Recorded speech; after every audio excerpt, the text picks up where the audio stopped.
수원시 권선구의 한 오래된 정비소에서 첫 근무를 시작한 하예리는 아침부터 예상하지 못한 분위기에 부딪혔다.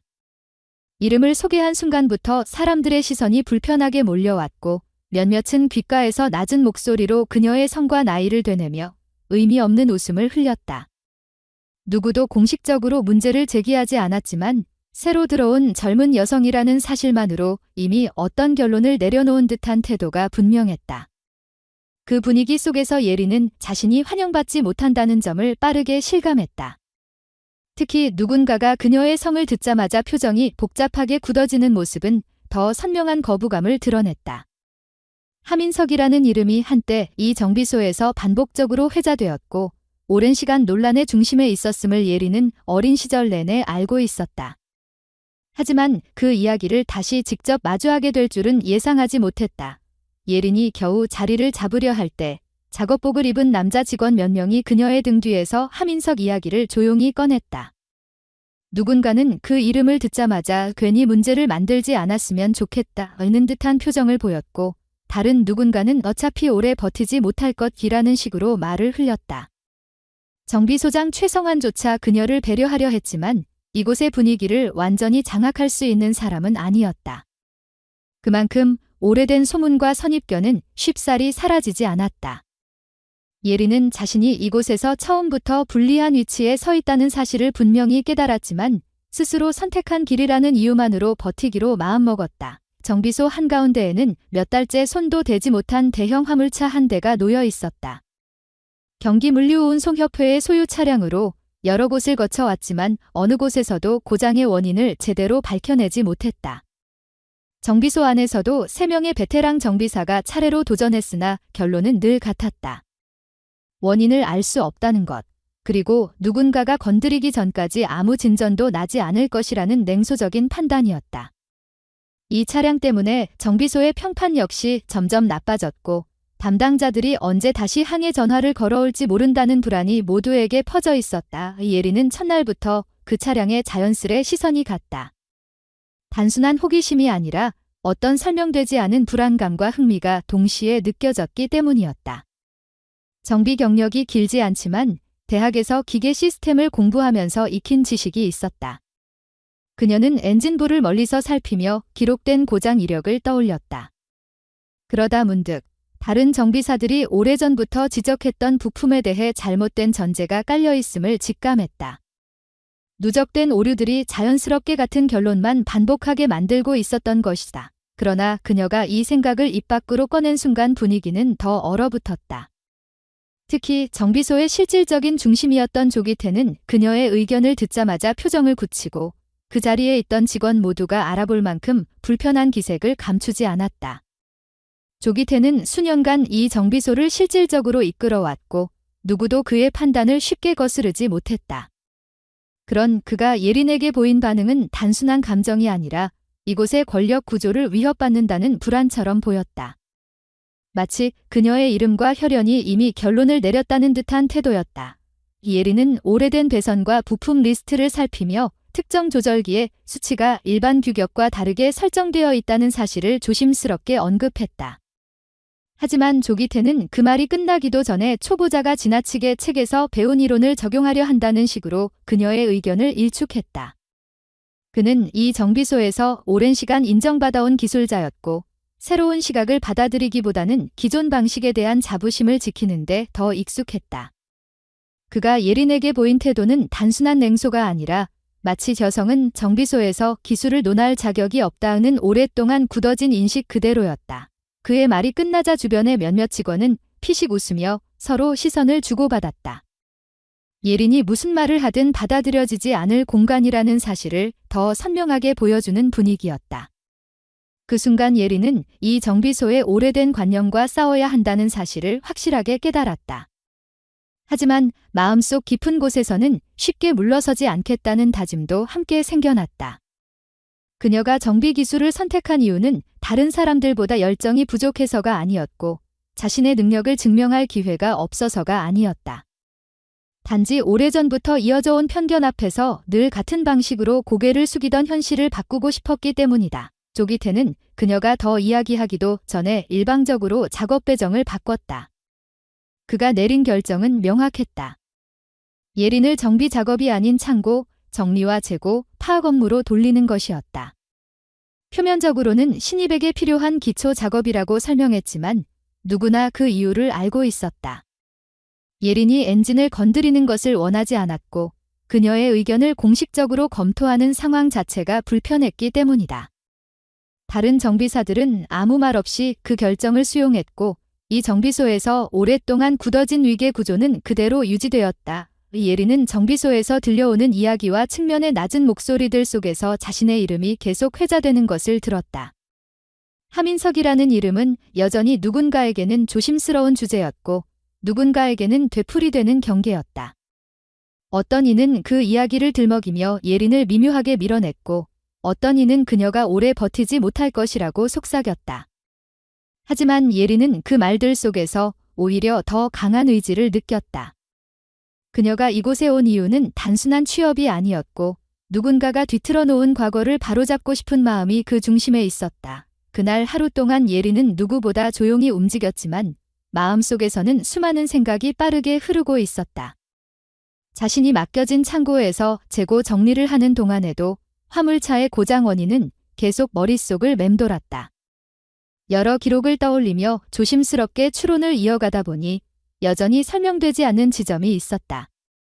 왜 아무리 수리를 반복해도 같은 문제만 되풀이될까? 무엇이 정비사들을 수년 동안 속이게 만들었을까?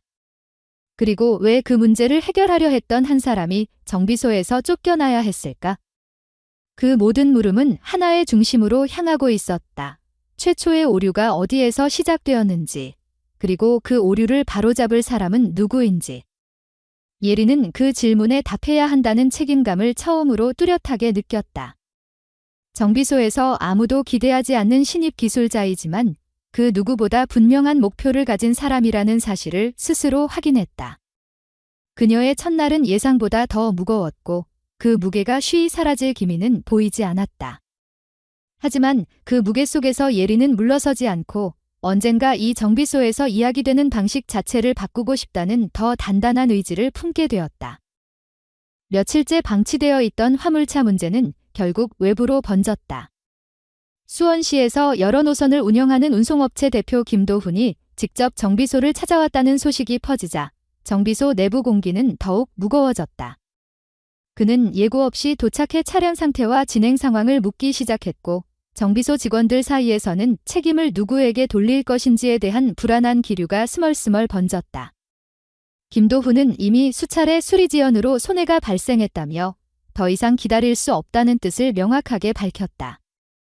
특히 이번 주 안에 결과를 내지 못하면 경기도청 교통정책과에 민원을 정식으로 제출하겠다고 말해 정비소 전체에 큰 압박을 주었다. 조기태는 여전히 자신이 문제를 해결할 수 있다는 태도를 유지했지만 이미 내부에서는 그의 시도가 반복적으로 실패했다는 사실을 모두 알고 있었다. 그럼에도 불구하고 그는 외부의 압박을 받을 때마다 태연하게 말만 늘어놓고 책임의 방향을 돌리기 시작했다. 그는 김도훈에게 신입 직원이 처음부터 부품 정리를 제대로 하지 못해 시간이 걸렸다는 식으로 이야기했고 그 말은 정비소 안에 있던 직원들에게 그대로 들렸다. 자신이 엔진에 손도 대지 못했다는 사실을 누구보다 잘 알고 있던 예린에게 그 말은 예고 없이 날아온 비난과도 같았다. 예린은 억울함보다 문제가 해결되지 않는 상황이 더 답답했다. 조기태가 아무리 책임을 떠넘겨도 결국 차는 여전히 작동하지 않았고 정비소의 평판은 점점 나빠지고 있었다. 오후가 되자 김도훈은 다시 정비소장 최성환을 찾아가 강한 어조로 상황을 재차 확인했다. 그는 협회 차량이 장기간 멈춰 있는 동안 다른 업체들이 노선을 빼앗아 가고 있다고 하소연했고 더 이상 감정적으로 기다려줄 여유가 없다고 말했다. 최성환은 이해한다며 고개를 끄덕였지만 내부적으로는 이미 조기태에게 맡겨왔던 결정에 대한 의구심이 커지고 있었다. 그날 저녁 정비소 분위기는 어느 때보다 무거웠다. 조기태는 퇴근 시간을 넘기며 차량을 다시 점검했지만 별다른 진전이 없었다. 그는 화가 난 듯한 표정으로 가까운 직원들에게 손짓하며 이것저것 지시했지만 결국 아무도 해결책을 내놓지 못했다. 그러면서도 그는 계속해서 예린이 입사한 이후 뭔가 흐름이 어긋났다는 듯한 말투로 상황을 포장하려 했다. 문제를 해결하지 못한 채 떠드는 그의 모습은 예린에게 깊은 무력감을 안겨주었다. 예린은 마음속에서 갈등이 커졌다. 이 문제를 그냥 두고 보자니 정비소의 상황이 악화될 것이 틀림없었고, 그렇다고 나서려 해도 누구도 그녀의 말에 귀 기울이지 않을 것이 분명했다. 하지만 지금처럼 조기태의 판단에만 맡긴다면 문제는 더 커질 것이고, 김도훈이 협회와 경기도청에 민원을 넣게 되면 정비소 전체가 위험해질 수 있었다. 결국 예린은 조심스럽지만 확실한 결심을 했다. 그녀는 정비소장 최성환을 찾아가 단 한 번만 기회를 달라고 부탁했다. 다른 직원들이 없는 시간대였고 조심스러운 분위기 속에서 예린은 자신이 느낀 기술적 의문들을 담담히 설명했다. 최성환은 처음에는 말없이 듣기만 했다. 그는 그동안 조기태를 신뢰해왔고 정비소 운영 전체가 그의 경험에 기반해 있어 쉽게 판단을 바꾸기 어려웠다. 하지만 반복되는 실패와 고객 항의, 그리고 예린이 제시한 합리적인 의심들은 그의 마음을 흔들었다. 긴 침묵 끝에 그는 조심스럽게 예린에게 말했다. 책임은 내가 질 테니 한 번만 확인해보라. 그 말은 오래된 규칙이 아주 조금 흔들렸다는 의미이기도 했다. 밤이 완전히 내려앉은 정비소에서 예린은 혼자 창고로 향했다. 누구의 시선도 없는 이 시간은 오히려 그녀에게 자유로운 조건을 제공했다. 그녀는 대형 부품이 정리되어 있는 구역을 살피다가 오래된 철제 서랍 중 하나가 다른 서랍들과는 다르게 정리되어 있다는 것을 발견했다. 서랍을 조심스럽게 열어보자 먼지 쌓인 문서들과 오래된 작은 공구함이 눈에 들어왔다. 그 사이에서 낡은 노트 한 권이 눈에 띄었다. 바렌 표지에는 조정기록이라는 글씨가 흐릿하게 남아 있었고 필체는 분명히 익숙한 이름의 것이다. 예린은 숨을 고르며 조심스럽게 노트를 펼쳤다. 페이지가 넘어가는 순간 그녀는 자신도 모르게 페이지만 바라보며 깊은 집중으로 빨려 들어갔다. 그 노트에는 하민석이 남긴 세밀한 기술 기록이 빽빽하게 적혀 있었다. 단순한 메모가 아니었다. 정확한 수치, 세부적인 조정 순서, 각 단계에서 나타나는 변화까지 꼼꼼하게 정리된 하나의 완전한 연구보고서처럼 구성되어 있었다. 특히 문제의 차량에서 발견된 조절기와 관련된 내용이 반복적으로 언급돼 있었다. 일반적인 규격의 부품이 아니라 기존 시스템의 연비 효율을 높이기 위해 민석이 직접 개조한 버전이라는 내용이 명확하게 나와 있었다. 그 순간 예린은 깨달았다. 왜 수개월 동안 아무도 이 차량을 제대로 고치지 못했는지, 왜 부품 교체를 해도 증상이 반복되었는지, 그리고 왜 모든 정비사가 같은 결론에 머물러 있었는지.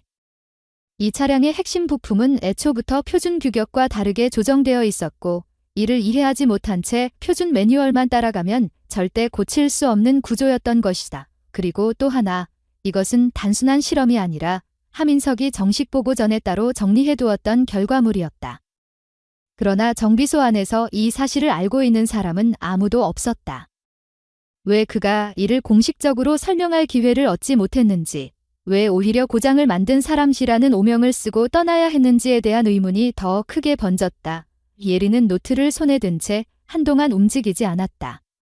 그녀의 머릿속에서는 정비소의 상황, 조기태의 태도, 민석의 과거, 그리고 현재 멈춰있는 차량이 모두 하나의 연결선으로 이어지고 있었다. 그동안 누구도 보지 못했던 진실을 보고 있다는 사실이 한편으로는 무겁고 또 한편으로는 새로운 가능성을 만들어주고 있었다. 그날 밤, 예린은 처음으로 이 차량을 살릴 단서를 손에 넣었다는 확신을 가졌다. 그리고 동시에 이 정비소에 남아있는 오래된 오해와 감정들이 조만간 흔들리기 시작하리라는 예감도 들었다. 예린은 창고에서 발견한 노트를 가져와 조심스럽게 책상 위에 펼쳐두었다. 밤새 여러 번 읽은 내용이었지만 다시 들여다보면 들여다볼수록 새로운 것들이 보였다. 하민석이 남긴 기록은 단순한 부품 조정 메모가 아니라 오랜 시간 현장에서 쌓아온 기술적 통찰이 구체적으로 정리된 하나의 완성된 체계였다. 문제의 차량에서 반복적으로 나타난 고장 패턴은 이미 오래전에 분석되어 있었고 어떤 방식으로 접근해야 하는지까지 세세하게 나와 있었다. 예린은 그 내용을 토대로 다시 점검 방향을 정리하면서 왜 아무도 이 기록을 찾지 못했는지, 그리고 왜 이 모든 것이 묻힌 채 남아 있었는지에 대한 의문을 떨칠 수 없었다. 그 순간 뒤에서 인기척이 들렸다. 예린이 고개를 돌리기도 전에 조기태가 들어와 무심한 표정으로 주변을 살폈다. 그는 예린의 책상 위에 놓인 낡은 노트를 보자마자 미묘하게 눈빛이 흔들리는 듯 했지만 곧 아무렇지 않은 척 다가와 물었다. 뭐 하는 거냐? 조기태는 노트의 표지를 힐끗 보더니 마치 오래전 기억을 건드린 듯한 말투로 툭 내뱉었다. 그 사람 때문에 그때 참 말이 많았지? 결국 자기 실력으로는 감당 못해서 일이 이렇게 된 거였는데 아직도 누가 뭘 믿고 있는 건지 그의 말은 겉으로 보기엔 아무 의미 없는 과거 회상처럼 들렸지만 그 안에 담긴 뉘앙스는 분명했다. 하민석이 쫓겨난 이유가 단순한 실수가 아니라는 듯. 그러나 그것이 사실이라고 단정하지도 않은 애매한 말투였다. 예린은 그 말 속에 뭔가 숨겨진 의도가 있다는 걸 느꼈지만 더 묻는 것은 불가능했다. 조기태는 이미 그녀가 무엇을 보았는지 짐작한 듯한 표정으로 자리를 뜨며 마지막으로 한마디를 덧붙였다. 괜히 쓸데없는 거 붙잡지 말고 맡은 일이나 제대로 해. 그 말은 경고처럼 들렸다.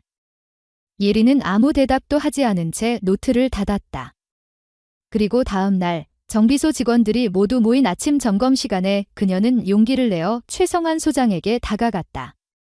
노트를 조심스럽게 꺼내 보이며 문제의 차량에서 나타나는 고장의 원인에 대해 설명하기 시작했다. 직원들은 하나둘씩 관심을 보이며 다가왔지만 조기태는 그 모습을 보자마자 표정을 굳혔다. 그는 예린의 말을 끊으며 강한 어조로 말했다.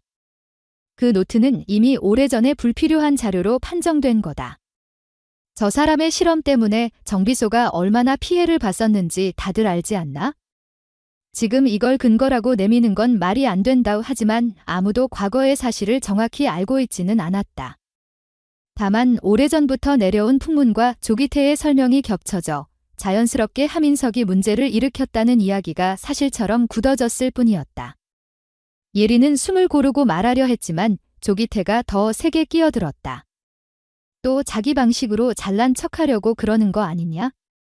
괜히 헷갈리게 하지 말고 작업권 회수부터 해야겠다. 그 말은 명백한 배제였다. 그는 예린에게 더 이상 엔진 관련 작업을 맡기지 못하게 조치하겠다고 선언했고 주변 직원들은 당황스럽게 서로의 얼굴을 바라보기만 했다. 상황은 한순간에 예린에게 불리하게 흘러갔다. 그런데 뜻밖에도 최성환 소장만은 그 장면을 가만히 지켜보고 있었다. 그는 노트의 표지를 직접 확인한 뒤 잠시 생각에 잠긴 듯한 표정을 지었다. 그동안 조기태의 말만 듣고 하민석 사건을 정리해왔던 스스로를 돌아보는 듯한 눈빛이었다. 그는 그 자리에서 바로 판단을 내리지는 않았지만 그 순간부터 그의 시선은 조기태 쪽으로 향해 있었다. 오후가 되어 차량 점검을 다시 진행하기로 하던 시간, 예린은 자신에게 맡겨진 것이 아무것도 없다는 사실을 다시 확인했다. 그래도 빠르게 변할 수 없는 상황이니 노트의 기록을 바탕으로 간단한 점검 절차라도 다시 정리해보고 싶다는 생각이 들었다. 그러나 조기태는 그런 의도조차 받아들이려 하지 않았다. 그는 예린이 가까이 오는 것만 봐도 불편한 기색을 감추지 않았고 마치 자신의 권위가 위협받는다는 듯 과하게 반응했다. 다른 직원들도 분위기에 휩쓸려 쉽게 말을 건네지 못했다. 정비소 내부에는 보이지 않는 긴장감이 서서히 쌓여갔다. 결국 예린은 혼자서 조용히 기록을 다시 정리한 뒤 더 이상 물러설 수 없다는 마음으로 시스템 시동을 한번 걸어보기로 했다. 물론 정식으로 맡은 작업이 아니었기 때문에 크게 나설 수는 없었지만 이미 문제의 원리가 어느 정도 보이기 시작한 지금 시도조차 하지 않는 것은 더 큰 후회를 남길 것 같았다. 그녀가 준비를 마치고 조심스럽게 시스템을 작동시켰을 때 주변 직원들은 자연스레 시선을 돌렸다. 모두가 조기태가 아닌 예린의 손에서 무엇이 나올지 궁금해하면서도 동시에 문제가 생기면 누구의 책임이 될지 불안해하고 있었다. 기계는 짧게 반응했지만 오래 굳어있던 문제는 단번에 풀리지 않았다. 예린은 예상했던 오류 메시지를 확인하며 차분하게 대응하려 했지만 조기태는 그 짧은 실패의 순간을 기다렸다는 듯 비난을 쏟아냈다. 봐라, 이래서 안 되는 거다. 괜히 헛된 기대하지 말라고 했잖아. 그의 목소리는 정비소 전체에 퍼졌다. 직원들은 누구 한 명 쉽게 의견을 내지 못했고 예린은 잠시 아무 말 없이 결과창을 바라보았다. 오류는 예상 가능한 수준이었고 단번에 해결될 수 없는 것이라는 것도 알았다. 하지만 지금은 그 어떤 기술적 설명도 받아들여질 분위기가 아니었다. 그 순간 최성환 소장이 직원들 사이로 조용히 걸어왔다.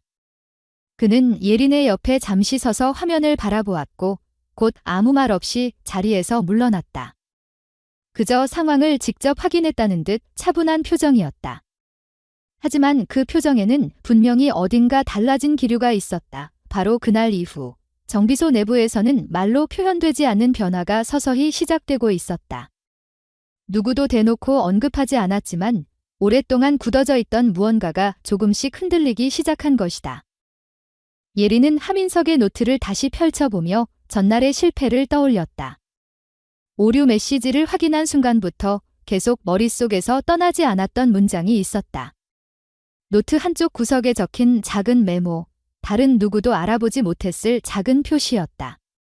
그 메모에는 특정 상황에서만 적용되는 특별한 조정 방식이 적혀 있었고 그것이 하민석이 실제 현장에서만 사용했던 방식이라는 사실을 예린은 직감적으로 이해했다. 기존의 정비 매뉴얼이나 일반적인 기준으로는 설명되지 않는 기술이었지만 문제의 차가 몇 달 동안 멈춰 있었던 이유를 설명해줄 단서이기도 했다. 이 예린은 기록을 바탕으로 조정해야 할 위치와 수치를 다시 확인했다. 그리고 충분한 검토를 마친 후 자신이 할 수 있는 범위 안에서 최선의 작업을 시도하기로 마음먹었다. 노트를 들여다보며 여러 번 반복해 적어두었던 계산값을 다시 점검하고 혹시라도 실수하지 않기 위해 하나하나 정리해 나갔다.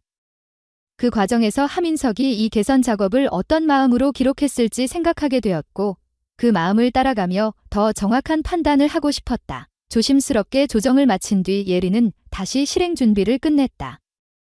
누구에게 허락받지 못한 작업이었지만 이미 기록과 실제 현상을 연결해 본 결과 이 방법 외에는 해결책이 없다는 확신이 들었다. 그녀가 시스템을 작동시키자 직원들이 또다시 자연스럽게 시선을 돌렸다. 조기태 역시 예린의 움직임을 보고 있었다.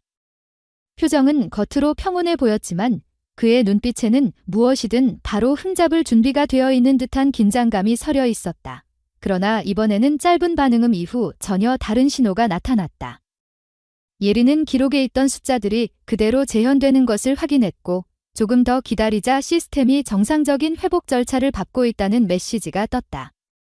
몇 달 동안 전혀 움직이지 않던 엔진이 서서히 반응하기 시작했다는 사실이 직원들의 시선을 단번에 끌었다. 잠시의 정적이 흐른 뒤 결국 문제의 엔진이 정상 가동 상태로 전환되었다는 메시지가 선명하게 화면에 나타났다. 몇 달 동안 아무리 손을 대도 해결되지 않던 문제가 단 몇 분 만에 해결된 것이다. 순간적으로 주변 직원들의 시선이 크게 흔들렸고 뒤에서 지켜보던 박진우와 남호주는 놀람과 안도의 감정을 동시에 드러냈다. 진우는 조용히 예린을 바라보며 고개를 끄덕였고 호준 역시 그동안 마음속에 품고 있었던 의구심이 풀리는 듯한 표정을 보였다. 조기태는 전혀 예상하지 못한 결과 앞에서 당황한 기색을 감추지 못했다. 그는 잠시 말문이 막힌 듯했지만 이내 어색하게 웃으며 상황을 모면하려 했다. 그러나 직원들은 이미 엔진을 직접 확인하며 예린의 판단이 옳았다는 것을 깨닫고 있었다. 누구도 쉽게 말하지 않았지만 분위기만으로도 충분히 알 수 있었다.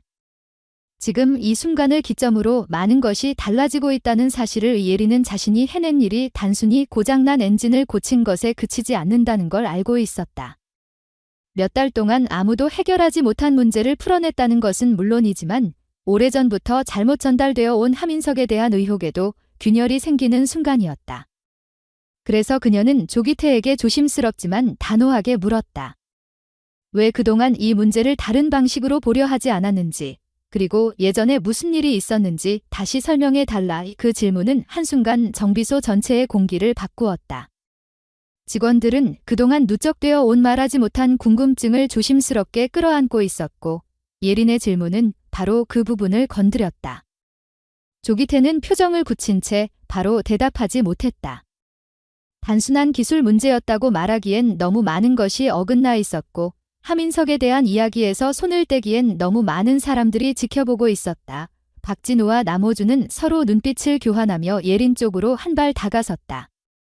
두 사람은 그동안 말은 하지 못했지만 예린의 설명을 들을 때마다 이 문제가 단지 기술 부족 때문만은 아니라는 느낌을 받아왔었다.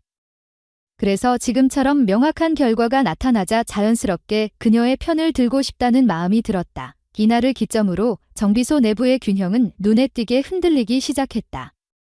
그동안 조기태가 당연하게 누려왔던 영향력은 작은 틈이 생기기 시작했고 직원들의 시선은 하나둘씩 변화했다. 지금까지는 그저 오래된 경험자라는 이유로 그의 말을 따랐지만 이제는 다른 기준이 생겨버렸다. 명확한 결과와 진실로 증명된 실력은 과거의 명성보다 훨씬 설득력 있었다. 최성환 소장은 결과가 나온 뒤 직접 시스템 기록을 확인했다. 그는 말없이 데이터를 살펴본 후 천천히 고개를 끄덕였다. 직원들은 그 작은 반응에서도 많은 의미를 읽어냈다.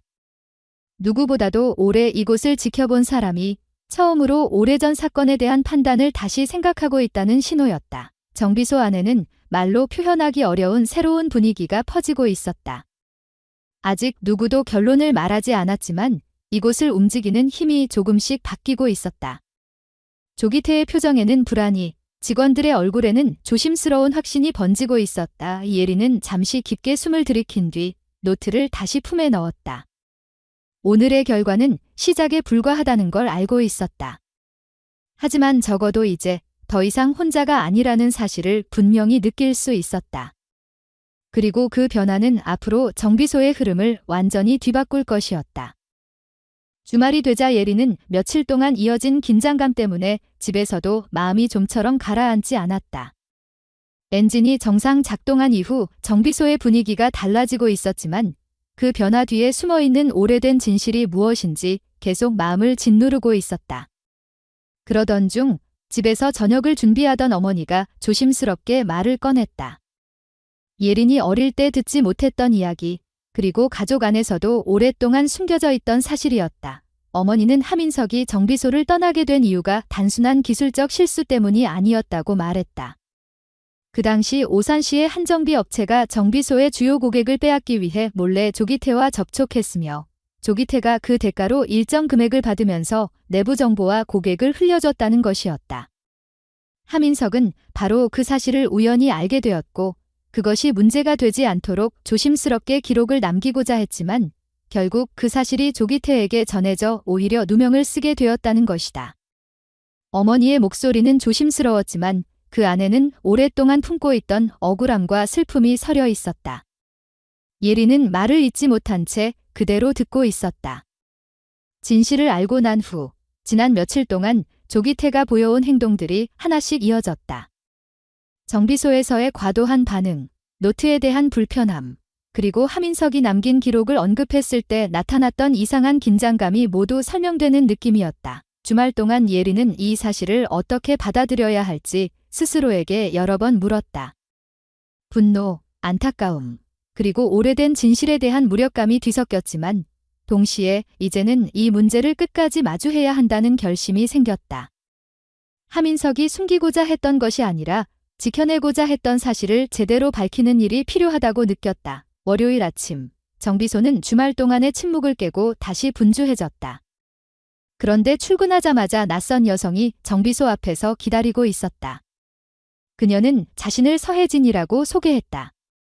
예전에는 하민석과 함께 일한 적이 있으며 당시의 상황을 기억하고 있는 몇 안 되는 사람 중 하나라고 했다. 그녀는 작은 박스를 소중히 들고 있었고 정비소로 들어오자마자 최성환 소장을 찾아갔다. 박스 안에는 문제의 차량이 처음 개조되기 전에 사용되던 원래 부품들과 하민석이 보관해 두었던 초기 개선 기록 일부가 들어 있었다. 서혜진은 이 자료들이 하민석이 억울한 누명을 썼다는 것을 증명할 수 있는 마지막 남은 증거라고 말하며 조심스럽게 박스를 건넸다. 예린은 그 안에서 본 기록 일부가 자신이 발견한 노트와 정확히 일치한다는 것을 확인했다. 바로 그때 경기물류운송협회에서 파견된 고객사 담당자들이 차량 점검을 위해 도착했다. 몇 달 동안 중단되었던 차량이 정상적으로 작동한다는 보고를 듣고 직접 확인하러 온 것이다. 담당자들은 엔진 성능 점검을 마치고 만족감을 드러냈으며 오랫동안 해결되지 못했던 문제를 해결한 사람이 예린이라는 사실을 알고는 정비소 소장에게 요청을 전했다. 앞으로 협회 소속 차량 전체의 유지 관리를 예린이 전담해 줄 수 있는지 묻는 것이었다. 이 말은 정비소 직원들 사이에서도 크게 화제가 되었다. 그동안 능력을 인정받지 못했던 예린에게 중요한 신뢰의 표시가 되었기 때문이다. 반면 이 상황은 조기태에게 매우 불리하게 작용했다. 그는 몇 달 동안 문제를 해결하지 못했을 뿐 아니라 오히려 원인을 잘못 해석하고 계속 다른 사람에게 책임을 돌려왔기 때문이었다. 고객사 담당자는 왜 이렇게 오랫동안 조치가 지연되었는지, 그리고 문제의 원인을 파악하지 못한 이유가 무엇인지 조기태에게 직접 설명을 요구했다. 조기태는 서둘러 말을 돌리려 했지만 이미 정비소 안에는 예린이 발견한 자료와 서혜진이 가져온 증거가 모두 공유된 상태였다. 특히 하민석에게 씌워졌던 누명에 대한 자료가 공개되자 정비소 직원들의 분위기가 단번에 달라졌다. 누구도 대놓고 조기태를 비난하지는 않았지만 그를 바라보는 시선에는 명확한 실망과 불신이 있었다.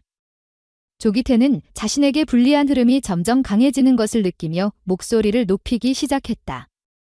그는 하민석 탓을 다시 들먹이며 상황을 모면하려 했지만 이번에는 아무도 그의 말을 신뢰하지 않았다. 서혜진은 조용히 한 발 앞으로 나아가 그동안 자신이 알고 있던 사실을 덧붙였다. 그녀의 말은 모든 의혹을 연결하는 마지막 조각이었다. 조기태는 결국 더 이상 말로 상황을 덮을 수 없음을 깨달았고 감정이 격해진 나머지 자리에서 갑자기 소리를 치며 정비소를 나가버렸다. 정비소 안은 한동안 조용해졌다. 많은 일이 한꺼번에 드러났고 모두가 그것을 받아들이는 과정이 필요했다. 그때 최성환 소장이 직원들 앞으로 나와 조용히 말했다. 조기태와의 계약은 즉시 해지될 것이라고. 더 이상 정비소의 이름과 고객을 위험에 빠뜨릴 수 없다는 이유였다. 이 결정은 직원들에게 큰 충격과 동시에 안도감을 안겼다. 오랫동안 숨겨져 왔던 진실이 드러나고 정비소가 다시 바로 서기 위한 첫걸음이 시작된 것이다. 예린은 조용히 숨을 내쉬며 이제부터 더 중요한 변화가 이어질 것임을 실감했다. 조기태가 정비소를 떠난 뒤 며칠 동안 내부 분위기는 조용한 정리의 시간을 겪었다. 그동안 쌓여있던 긴장은 서서히 가라앉았고 직원들은 각자의 자리에서 다시 맡은 역할을 정비해 나가기 시작했다. 그 과정에서 가장 큰 변화를 맞은 사람은 예린이었다. 문제의 엔진을 복구한 이후 고객사로부터 전폭적인 신뢰를 얻게 되었고 정비소 소장 역시 그녀의 능력을 인정하며 주요 업무를 정식으로 맡겼다. 이제 그녀는 수원시에서 드물게 여성 기술자가 핵심 인력을 담당하는 정비소의 중심이 되었다. 박진우와 남호주는 자연스럽게 예린의 보조 역할을 맡게 되었다. 두 사람은 그동안 경험으로 쌓인 기술은 있었지만 새로운 방식이나 개선된 구조를 배우는 데 있어서 어려움을 느끼곤 했다. 그러나 예린이 전달해주는 기술적 접근 방식은 구체적이고 체계적이었으며 하민석이 남긴 노트의 내용을 바탕으로 한 만큼 실전에서 확실한 효과를 보였다. 진우와 호주는 예린의 설명을 들을 때마다 새로운 지식을 얻는다는 기쁨을 느꼈고 서로가 강점과 약점을 보완하며 안정적인 작업 흐름을 만들어갔다. 예린은 단순히 맡은 업무를 처리하는 데 그치지 않았다. 하민석이 남긴 기술들을 단순한 기억이 아니라 실제 자산으로 남기기 위해 정리하는 데 집중했다.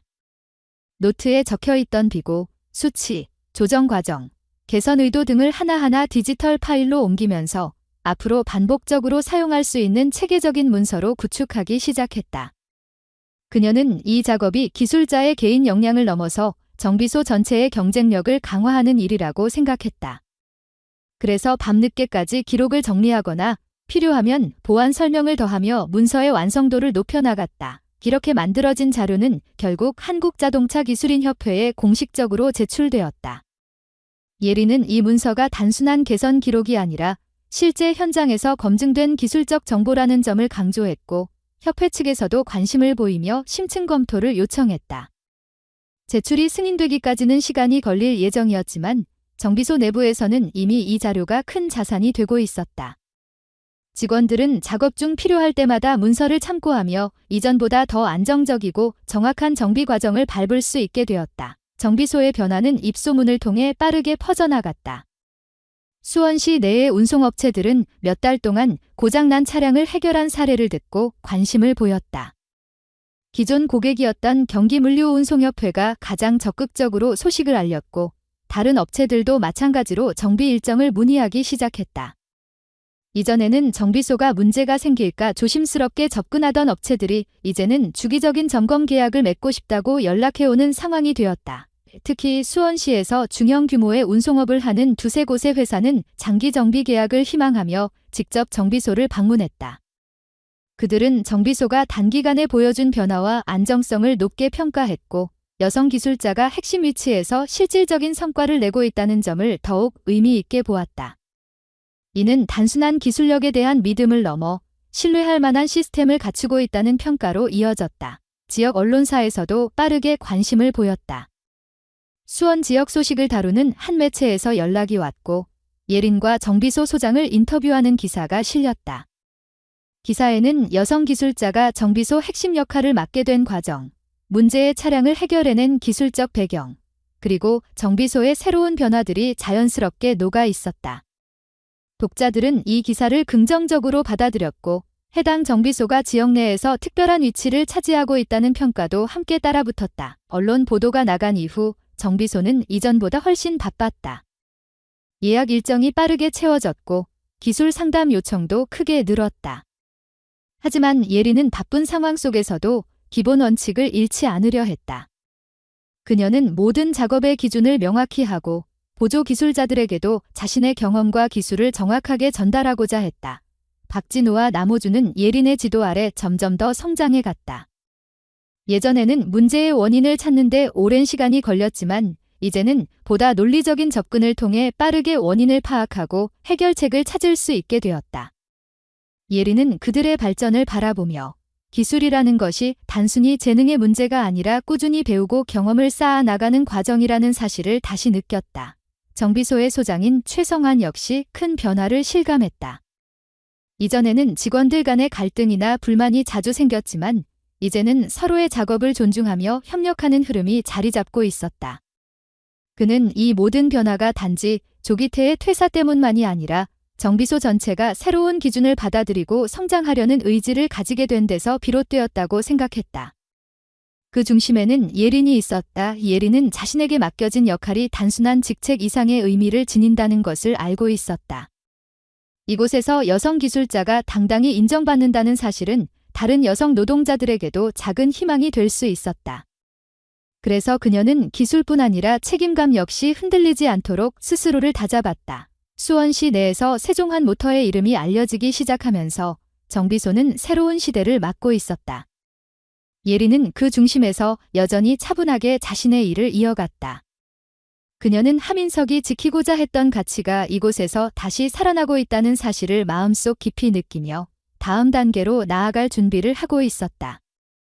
예린이 제출한 기술 자료가 한국자동차기술인협회에 전달된 뒤 협회에서는 예상보다 빠르게 심층 검토 절차를 시작했다. 자료의 완성도와 실제 현장에서 입증된 안정성 때문에 심사 과정은 긍정적인 흐름으로 이어졌고 그 과정에서 한 명의 기술자가 관심을 보였다. 그는 현대자동차 연구개발본부에서 오랫동안 근무한 베테랑 엔지니어였으며 과거 하민석과 함께 일한 적이 있는 사람이라고 자신을 소개했다. 이름은 장우석이었고 그는 자료를 보고 곧바로 예린에게 연락을 취했다. 장우석은 오래전 함께 현장에서 일하던 동료의 이름을 다시 보게 되어 놀랐다고 말했다. 그는 하민석의 기술적 역량에 대해 당시부터 높게 평가하고 있었고 그가 남긴 기록이 지금까지 남아 있었다는 사실에 강한 의미를 느낀 듯했다. 예린은 장우석의 이야기를 들으며 자신이 겪었던 여러 의문들이 조금씩 풀리는 느낌을 받았다. 하민석의 능력은 오해나 비난 속에서 묻힌 것이 아니라 실제로 현장 전문가가 인정할 정도로 확고한 기반을 가진 것이었다. 장우석은 예린이 제출한 자료를 바탕으로 특허 등록 절차를 진행하기 위한 보완 작업을 돕겠다고 했다. 특허를 등록하기 위해서는 기술적 설명뿐 아니라 개선 의도의 배경, 실제 적용 가능성, 시장성까지 다양한 요소를 정리해야 했고 예린 혼자서는 감당하기 힘든 부분도 있었다. 그는 연구개발본부에서 사용되던 검증 방식과 문서 구성 방식을 알려주며 예린이 작성한 자료가 보다 정식 형태를 갖출 수 있도록 도와주었다. 며칠에 걸친 작업 끝에 모든 서류는 완벽한 형태로 정리되었다. 예린은 제출 버튼을 누르는 순간 묘한 긴장감을 느꼈다. 이 기술은 단순히 자신의 성과가 아니라 하민석이 남긴 기술적 유산이자 억울하게 사라진 이름을 되찾아줄 마지막 기회였기 때문이다. 결과가 나오기까지 시간이 필요했지만 예린은 기다림 속에서도 흔들리지 않으려 노력했다. 그리고 어느 날 협회로부터 공식 승인 문서가 도착했다. 연료 효율을 향상시키는 조절 방식에 관한 특허가 정식으로 등록되었고 발명자 명단에는 하민석의 이름이 당당히 포함되어 있었다. 예린은 문서를 손에 쥔 순간 그동안 마음속에 쌓여있던 무거운 감정들이 천천히 풀려나가는 것을 느꼈다. 어머니에게 소식을 전하자 울음을 참지 못하는 목소리가 들려왔고 예린은 가족의 오랜 상처가 조금은 치유되는 순간임을 깨달았다. 특허 등록 소식은 수원시청에도 전달되었다. 시청에서는 지역 산업 발전에 기여한 공로를 기리는 자리로 작은 추모 행사를 준비했다. 행사에는 시청 관계자들과 정비소 직원들, 그리고 하민석을 기억하는 몇몇 지인들도 참석했다. 모두가 그의 이름을 다시 부르며 그동안 알려지지 않았던 노력을 되새겼다. 정식으로 기록에 남게 된 그의 기술은 이제 지역의 발전을 위해 사용될 것이고 이는 단순한 인정 이상의 의미를 지니고 있었다. 이 행사가 끝난 뒤 최성환 소장은 예린에게 조용히 다가왔다. 그는 자신의 말투를 최대한 가다듬으며 그동안 제대로 파악하지 못했던 과거의 일들에 대해 사과했다. 당시의 상황을 정확히 알지 못한 채 조기태의 말을 그대로 받아들인 책임을 인정하며 그로 인해 예린이 겪었을 어려움을 생각하면 마음이 불편했다고 말했다. 예린은 소장의 진심 어린 사과에 고개를 끄덕였다. 모든 일이 바로잡힌 지금 그녀는 과거의 감정에 머무르기보다는 앞으로 나아가는 것이 더 중요하다고 느꼈다. 예린의 활동은 정비소 내부에만 머물지 않았다. 그녀가 만든 교육자료와 경험은 지역 내의 여러 직업교육기관에서도 관심을 보였다. 특히 여성 기술자를 양성하는 데 초점을 맞춘 프로그램이 주목받기 시작했고 수원시뿐 아니라 수도권의 다른 지역에서도 문의가 들어왔다. 정비소에서는 이런 흐름을 바탕으로 공식적인 기술교육 프로그램을 구성했다. 정비소 내부 운영을 방해하지 않는 범위에서 주말마다 소규모 강의를 열었고 실습 프로그램도 마련했다. 예린은 참가자들에게 단순한 기술만 설명하는 것이 아니라 현장에서 마주할 수 있는 문제와 해결 과정을 실제 사례 중심으로 전달했다. 프로그램은 생각보다 빠르게 성장했고 그중에는 자동차 정비 분야에 관심을 가지던 젊은 여성들이 특히 눈에 띄었다. 이들은 예린의 이야기를 들으며 기술자라는 직업의 새로운 가능성을 느꼈고 자신도 현장에서 능력을 인정받을 수 있을 것이라는 희망을 품게 되었다. 교육과정에 참여한 한 학생은 인터뷰에서 이렇게 말했다. 이 분야는 여성이 도전하기 어렵다고만 생각했는데 예린 선배님의 사례를 통해 용기를 얻었습니다. 누가 뭐라고 해도 실력으로 증명할 수 있다는 걸 보여주셨잖아요. 그 말은 예린에게 큰 힘이 되었다. 그녀는 자신의 경험이 누군가에게 용기가 될 수 있다는 사실에 깊은 책임감을 느꼈고 동시에 기술과 진실의 가치를 더 많은 사람에게 전달해야겠다는 마음이 커졌다. 시간이 흐를수록 정비소는 단순히 차량을 고치는 곳이 아니라 새로운 길을 찾으려는 사람들에게 방향을 제시하는 공간이 되어갔다. 하민석이 남긴 기술은 단지 엔진을 고치는 기록이 아니라 사람이 어떻게 자신의 자리를 지킬 수 있는지를 보여주는 상징으로 자리 잡았다. 예린은 그 유산을 이어가는 사람이 되었다. 그리고 그 길은 이제 더 많은 사람들과 함께 확장되고 있었다.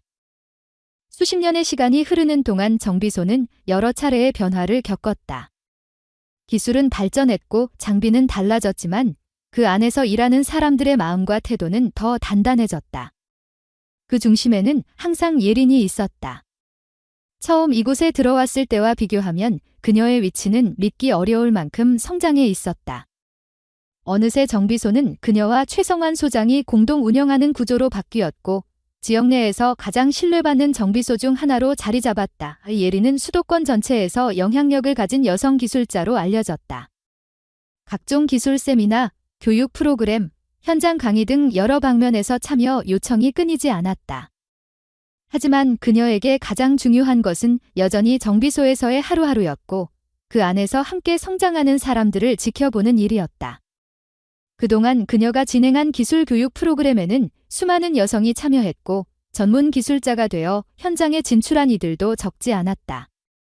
때로는 어려움에 부딪혀 힘들어하는 사람들도 있었지만 그들은 다시 이곳으로 돌아와 도움을 요청하곤 했다. 예리는 그런 이들에게 늘 같은 태도로 조언을 건넸다. 흔들릴 수는 있지만 포기해서는 안 된다고. 그러던 어느 날 정비소에 한 젊은 여성이 찾아왔다. 이름은 강아린이라 했고 자신이 겪어온 어려움에 대해 조심스럽게 털어놓았다. 가정에서는 기술직을 선택하는 것을 탐탁지 않게 여겼고 학교에서도 해당 분야에 관심을 가진 여성은 드물었다고 했다.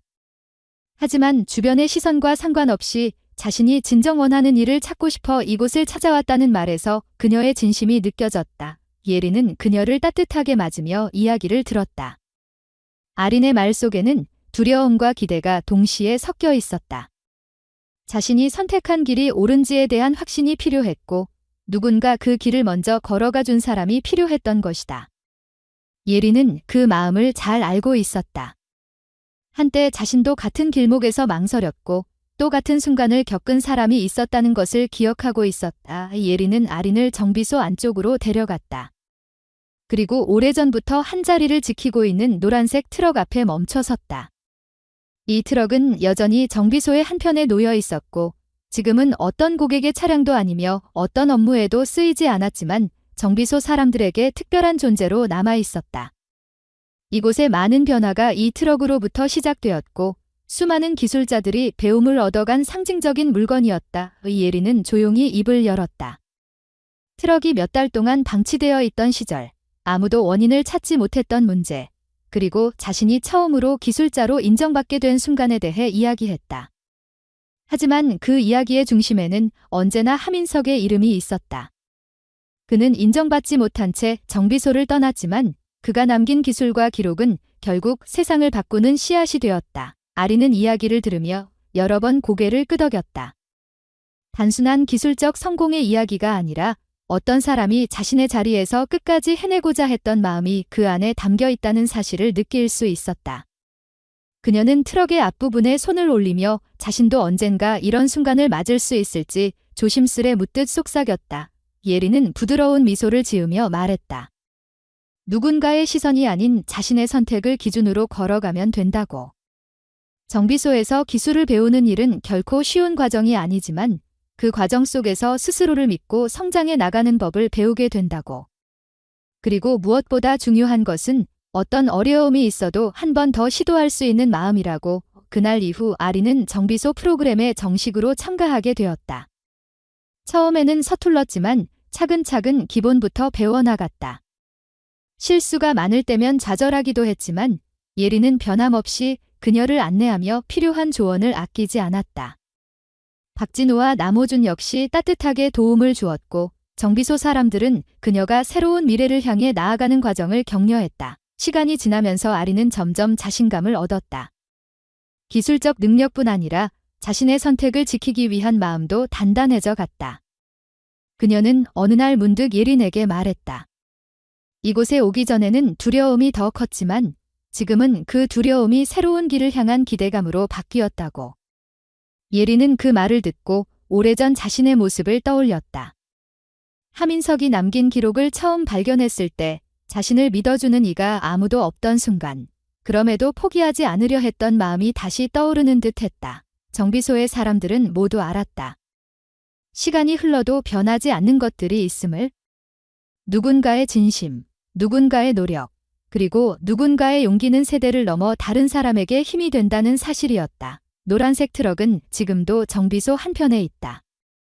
엔진은 가동되지 않지만 그 안에 담긴 의미는 여전히 살아있다. 정비소를 찾는 사람들은 종종 그 트럭 앞에 서서 이야기를 듣고 자신만의 길을 향해 조용히 다짐을 하곤 한다. 예리는 그 트럭을 바라보며 생각했다.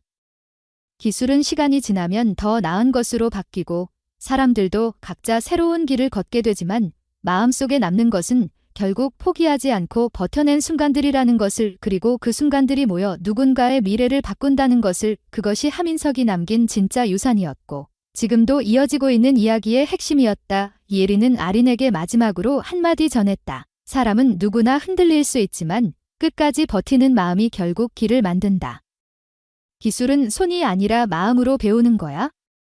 그러니 너도 내 길을 계속 걸어가면 된다. 아리는 그 말을 가슴 깊이 간직했다. 그러자 마치 오래된 트럭이 조용히 그들에게 응답하는 듯한 느낌이 들었다.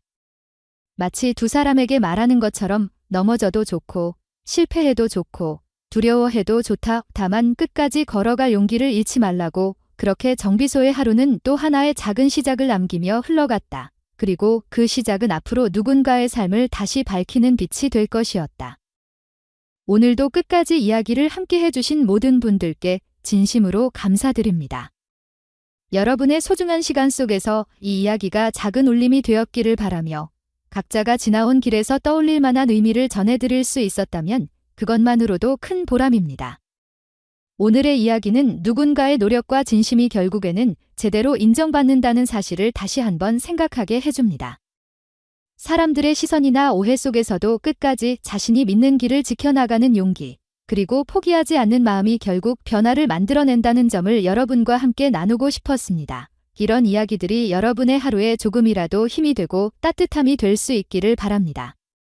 앞으로도 더 깊이 있는 이야기, 마음을 움직이는 이야기로 찾아뵙겠습니다. 채널을 응원해주시고 싶은 분들은 어렵게 생각하지 마시고 아래에 마음 표시를 눌러주시고 오늘 들은 내용에 대한 소감이나 느낀 점을 댓글로 남겨주시면 큰 힘이 됩니다. 더 많은 이야기를 함께하고 싶으시다면 채널 등록도 부탁드립니다. 여러분의 작은 관심과 참여가 콘텐츠를 만들어가는 데 큰 도움이 되며 앞으로도 좋은 이야기로 보답하겠습니다. 다시 한번 감사드리며 여러분의 하루가 따뜻함과 평안으로 가득하길 진심으로 바랍니다.